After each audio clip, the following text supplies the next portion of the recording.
player, or like, what do you think? He played in the NBA. Is he like just what do you think of his skill set? And Oh, he played in the NBA. he good? He playing in the NBA. You think he good? Solid. Respect. There it is. Then. Explanation on what the flagrant fouls were. No. But it's Draymond Green. That's why it's a flagrant foul. It's funny. You know what's ironic? I said J.K. clean elbow to the head. Boom. I said, wow, that's a review. I said, if I blow on someone, y'all review it. He's like, ah. There you have it. It looked like you were saying surprise, surprise.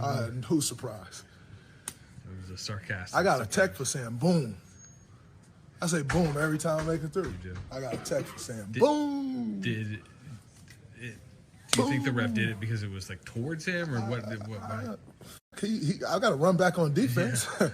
So, again, boom. And when did they become so above the law that you can't say boom?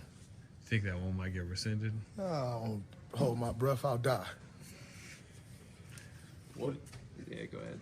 You know the severity of Kuminga's injury right now? It's a sprained ankle. We'll have more tomorrow. It's not going to be a day-to-day thing. It was a significant sprain, so we'll just have a report tomorrow once we get a better feel for it. Obviously, no Steph, no Kuminga in the second half. They didn't have a bunch of people too, obviously, but this one kind of just a gut check kind of game, just scrap it out sort of thing. Obviously, they're a physical team anyway, but yeah. What did you think about your performance? Fantastic. Just the guts our guys showed in the second half. Kyle Anderson coming in for JK and performing the way he did. Kyle's one of the most professional players I've ever been around. He reminds me so much of Loon, always ready in and out of the rotation, but stays prepared and understands the game and makes the right play over and over again. I thought he was the key tonight. I thought Wiggs, that third quarter, when JK was out, Wiggs, I think, was 1 of 6 at halftime and just took over that third when we really needed him the most. And a lot of guys played really well, and it was fun to see our guys perform like that, shorthanded. You're now 5-2 in the game Steph's missed this year. I mean, how significant is that within this season? I'd be careful about answering this because I can see the headline now. Kerr says Warriors better without Curry. I know how you guys operate. So you said we're 5-2 without Steph. Your numbers with him off the floor are not good, but the fact you have won those 5 games. All right. How important is that? No, hugely important. I mean, I think I said at the beginning of the year, I felt really good about our ability this year to win games without Steph, to win games without Draymond. I think we've been able to do both, just based on the depth of our roster. We have a lot of guys who are dying to play and ready to play when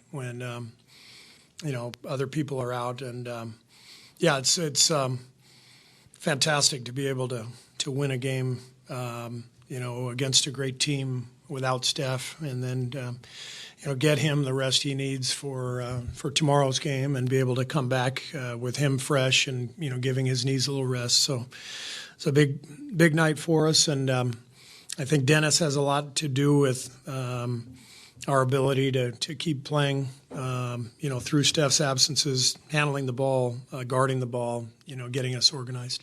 Steve, you mentioned Wiggs' quiet first half. What do you think lit the fire that he showed in the second half? The Desmond Bain play when he ran through him at the end of the half, that made Wiggs mad. So, so he came out ready to go in the third.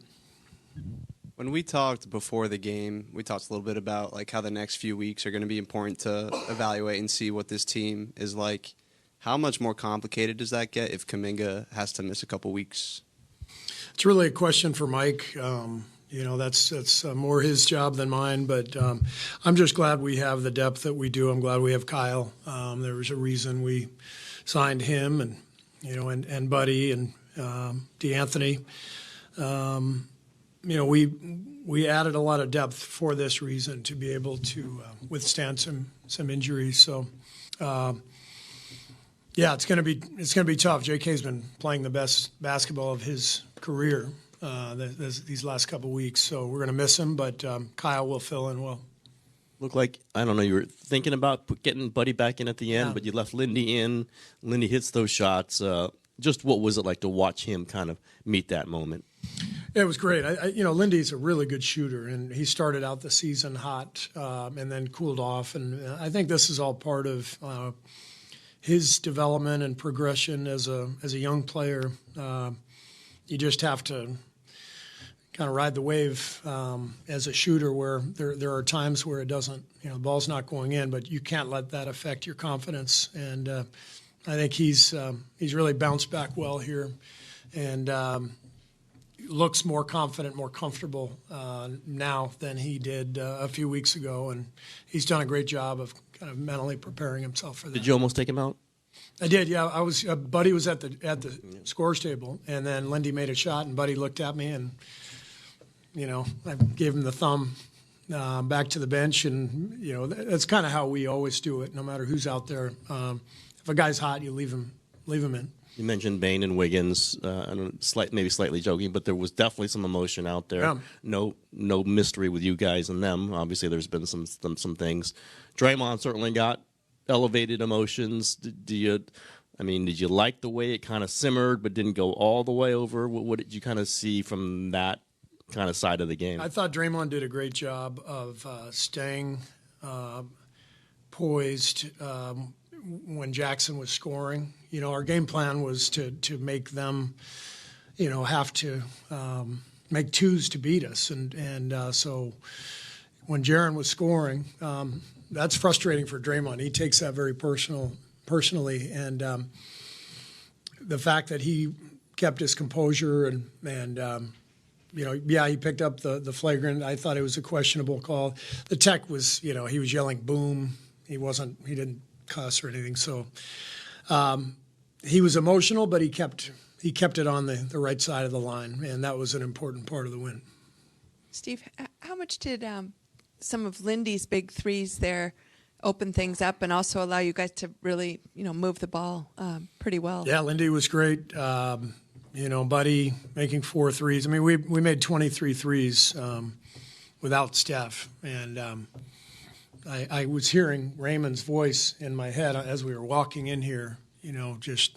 I'm sure he has a stat for you. Is that We are in the process of confirming that. Yeah, I'm guessing it's the most threes the Warriors have ever made without Steph. I'm guessing. I would think some of you guys would have that. You had all these random stats for me the other night, and nobody has it. I'm kind of disappointed in you, to be honest. On Saturday. Just say most without Steph, we think. Without what? We think. Yeah, we think, yeah. Daryl will have it soon. Daryl will have it sooner than Raymond. We know that. Some people work harder than others. Sit before we fire. Thank you, guys. Lindy, could you guys feel your three-point shooting, especially early on, starting to demoralize the Grizzlies? We weren't really focused on, their morale. When the shots go in for us, it boosts, our morale. So we were just focused on trying to get the best shot possible, and it was going in for us tonight. What does it take to arrive at 23 three-pointers in a game, especially when you're playing without Steph? It's big. We'd be happy to have him, but, guys sharing the ball, guys getting open looks and knocking them down, and it's contagious. So we're just trying to build on top of this and take it into tomorrow. What do you feel like was key executing down the stretch here, like last 6-7 minutes? Just focus and intensity. It was a lot of flying around, a lot of communication. It was a high level game, and guys were playing really hard out there, so it was fun. Lindy, how hard is it, if at all, for you to, when you're on the bench for long stretches, to stay engaged and then come off and make the impact that you did in the fourth quarter? You just got to remind yourself that, where I am, I'm grateful for where I'm at. So if I got to come in, early in the first quarter or late in the fourth quarter, no matter what time it is, I'm just going to come in here, give it my all, and just have fun with it. So, I'm just being where my feet are.